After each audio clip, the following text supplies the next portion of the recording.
Hello সবাইকে, আমি জ্যোতি আমার নতুন আরেকটি ব্লগে সবাইকে অনেক অনেক স্বাগতম। আগামীকাল সরস্বতী পুজো। সরস্বতী পূজার পরেই ওর ননদিনী ননদের হাজবেন্ড সবাই চলে যাবে। ওরা বাড়িতে যে আবার 2 দিন পরেই আসবে। তো ভাবলাম যে এবার তো কোথাও খাওয়ানো হয়নি ভালো কোথাও, তো এই জন্য বাসার কাছেই বনলতায় চলে এসেছি। বনলতায় এসে আমরা একটু হালকা ফুলকা খেয়ে নিলাম। যদিও আজকে টার্গেট ছিল, ওরা মটকা চা খেতে চেয়েছে, বায়না করেছে। তো এখানে বাচ্চাদের একটু খেলাধুলা করতে পারলো, সায়ন্তন ইপসিতা একটু খেলাধুলা করলো। এরপরে যাব আমরা মটকা চা খাওয়ার উদ্দেশ্যে। মানে আমরা চায়ের আগে টাটা খেয়ে নিলাম, টা খাওয়া শেষ, এবার আমরা চা খাওয়ার জন্য বের হলাম। আমাদের বাসার কাছে এই স্টলটা নতুন হয়েছে, মটকা চা বিক্রি করে, একদম তান্দুরি চা যাকে বলে। এই যে অনেকক্ষণ ধরে হাঁড়িটাকে পোড়ায়, তারপরে যে এটাকে চা দিবে আর কি। আমি তো চা খাই না, আমি খেতেও চাইনি। এটা হলো মালাই চা দিবে। এখন এটা অনেক ট্রেন্ডি, অনেক জায়গাতেই পাওয়া যায়। পূর্বাচল 100 ফিটে তো এগুলো মানে প্রায় জায়গায় দেখা যায়। তো আমি একদিন হয়তো ট্রাই করবো। আমি চা খেলে না রাতের বেলা আরও বেশি অস্বস্তি লাগে। তো দেখা যাক ননদিনীর কেমন লাগে। ওরা অনেক শখ করেছে। এই যে হাঁড়িতে পুরো আগুনই ধরিয়ে দিল। এখন এই আগুন নিভানোর পরে হয়তো চাটা দিবে, চাটা তান্দুরি হয়ে যাবে পুরে। আর একটা মাটির হয়তো একটা পোড়া ভালো একটা স্মেল আসবে। গরম গরম অনেক গরম। দেখি লুকটা। দিদিকে জিজ্ঞেস করলাম কেমন লাগছে, ওর কাছে ভালোই লেগেছে মালাই চা। তবে এত অল্প চাতে ওর মানে তৃপ্তি হয়নি, বললো যে আর একটু বেশি পরিমাণে দিলে ভালো হতো। মাটিতে বসে রুটি বানানো শুরু করেছি আজকে সবার জন্য। রাতে রুটি, অনেকগুলো রুটি বানাচ্ছি, প্রায় 30টা না মধ্যে এখানে না 28টা হচ্ছে। 28টা গোলা মধ্যে সেট করে দিয়ে দিল আমাকে। আমি বসে বেলছি আর আমার মনি দিদি এই যে সুন্দর করে ভাবছে। গ্যাসও আছে, দেখে শান্তি লাগলো, কারণ অন্য সময় আমাদের ইন্ডাকশানে রান্না মানে রুটি ভাজতে হয়। আজকে মনি দিদি মানে গ্যাসেই ভাজতে পারছে, যে ভেজে ভেজে হটপটে রাখছে মনি।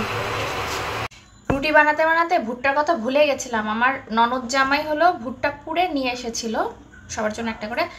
আমি এটা ভুলে গেছি, ঠান্ডা হয়ে গেছে। এখন মনে হলো একটু মশলা বানাই, মেয়োনিজ, গুঁড়া দুধ, চিনি দিয়ে। নট ব্যাড, খারাপ লাগছে না, তবে সুইট কর্ন হলে বেশি ভালো লাগতো। আবার এখন 9:30 বাজে, রাতে খাবারের সময় হয়ে গেছে। এটা খেয়ে মনে হচ্ছে না রুটি খেতে পারবো। খারাপ না, আমার আসলে মেয়োনিজ, ক্রিমি মেয়োনিজ দিয়ে সব কিছু ভালো লাগে। ও ইদানিং হলো চশমাটাও কন্টিনিউ করছি। আমার 4-5 দিন ধরে এত মাথা ব্যথা, এত চোখের যন্ত্রণা, মাথা যন্ত্রণা, মাইগ্রেন থেকেও হতে পারে অথবা চোখ থেকেও হতে পারে, জানি না। কিন্তু এখন ভাবছি যে সারাক্ষণ চশমাই পরে থাকবো। ভীষণ মাথা মানে চোখটা খুলতেই কষ্ট হচ্ছিল ব্যথায়, এত ব্যথা হচ্ছিল। মজাই লাগছে, অনেকক্ষণ পরে খাচ্ছি তো।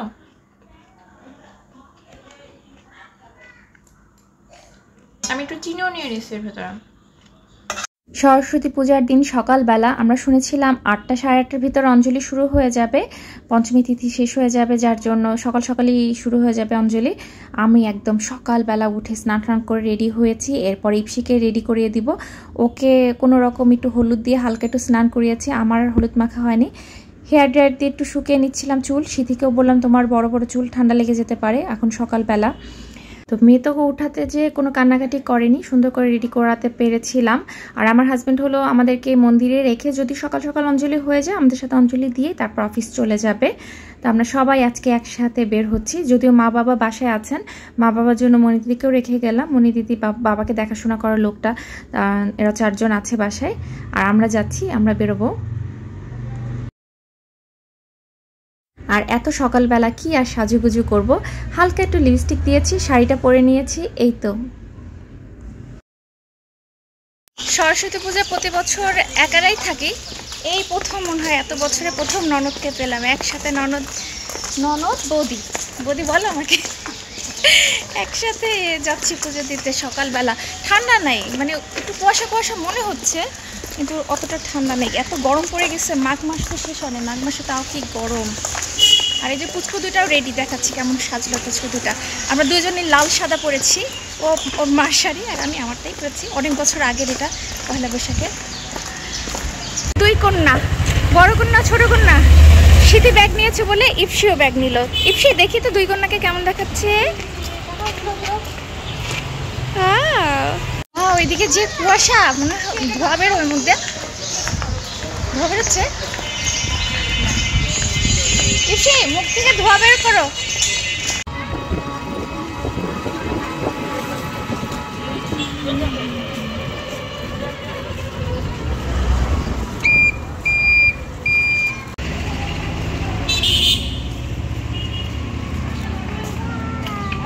মন্দিরে এসে আমরা সবাই তো অবাক, এখনো কোনো কিছুই গোছানো হয়নি, তেমন কোনো মানুষও আসেনি। ঠাকুরের এই যে ঠাকুরের সামনে এখনো কোনো কিছু সাজানো গোছানো শুরু হয়নি, পূজা তো শুরু হওয়ার আরও দূর কি বাদ।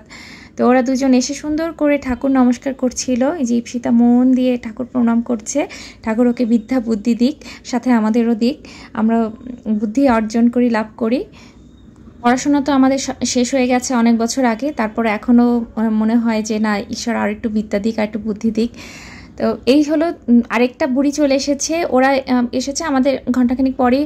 রাহি মামুনি চলে এসেছে, সোমা দিদিও আজকে আমাদের সাথে একসাথে এখানে অঞ্জলি দিবে। আমরা একসাথে প্রায় অনেকেই একসাথে পরিচিত মানুষ একসাথে হয়েছি।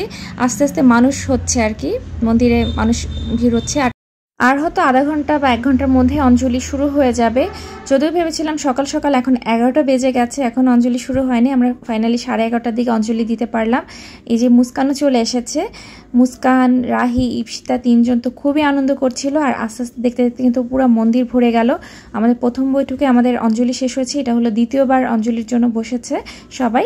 এরপর প্রসাদ বিতরণ হবে। তো গত বছর আমরা তো গিয়েছিলাম ঢাকা ইউনিভার্সিটিতে, ওখানে ইপসির হাতে খড়ি হলো, ওখানে অনেক ঠাকুর দেখলাম। যদিও অল্প সময়ের জন্য ছিলাম, চলে এসেছি, তারপরও ভালো লেগেছিল। আর এই প্রথম মনে হয় মিরপুর 12তে আমরা অঞ্জলি দিচ্ছি। এখানে যে এত মানুষ হয়, এত মানুষের সমাগম হয়, আমরা আসলে বুঝতে পারিনি। আর মেইন যে বিপদে পড়েছিলাম, বের হওয়ার সময় ভীষণ মুশকিলে পড়ে গেছিলাম। অঞ্জলি দিয়ে আমরা যে বেরিয়ে যাব সেই উপায় ছিল না, কারণ প্রসাদ দেওয়ার জন্য গেটের সামনে 2 দিক থেকে বোল নিয়ে, খাবার নিয়ে, প্রসাদ নিয়ে দাঁড়িয়েছিল। এবং এত মানুষের ভিড়, সবাই কাকে রেখে কে বের হয়, এই ভিড়ে ছোট বাচ্চাদেরকে নিয়ে বের হতে আমাদের যে কি কষ্ট হলো। অবশেষে কোনো রকমভাবে ভিড়ের ভিতর থেকে বের হলাম।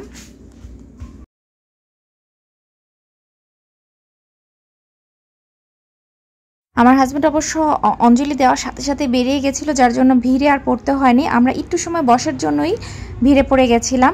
এই যে দুজন 2 সিটে বসে একজন আরেকজনকে খোঁচাখুচি করছিল, মজা করছিল। তো আমাদের জন্য আবার একটা প্রসাদের প্যাকেটও রেখে গেছিলো। ওকে যেটা দিয়েছিল, মানে আমার হাজব্যান্ডকে যেটা দিয়ে গেছিলো, সেটা আবার ইপসির জন্য রেখে গেল। 2টা পিচি কিছু খাওয়া নেই, সায়ন্তন, ইপসিতা কেউ কিছু খাওয়া নেই, কিন্তু এত ঝাল খিচুড়ি ওরা দুজনে কেউ খেতে পারলো না। অবশেষে আমরা খিচুড়ি প্রসাদ নিয়ে সাথে নিয়ে বাসায় চলে এসেছি। বাসায় এসে সবাই একসাথে প্রসাদ নিচ্ছিলাম। আর পূজার সময় এরকম না, সবাই একসাথে থাকতে পারলে না অনেকটা আনন্দ হয়, কিন্তু একসাথে হই করে মজা করতে করতে পূজা দেখতে যাওয়া, আবার একসাথে এই যে প্রসাদ খাওয়া, গল্প করা, অনেক, এগুলোতে কিন্তু অনেক আনন্দ আছে। সবাই মিলে একসাথে খুব আনন্দ হলো সরস্বতী পূজায়, বেশ ভালো কাটলো। তো আজকে এখন এই বেলা করে খেয়ে আর মনে হচ্ছে না দুপুরে কিছু খাওয়া দাওয়া হবে, যদিও মনি দিদি দুপুরের জন্য রান্নাবান্না করে রেখেছে।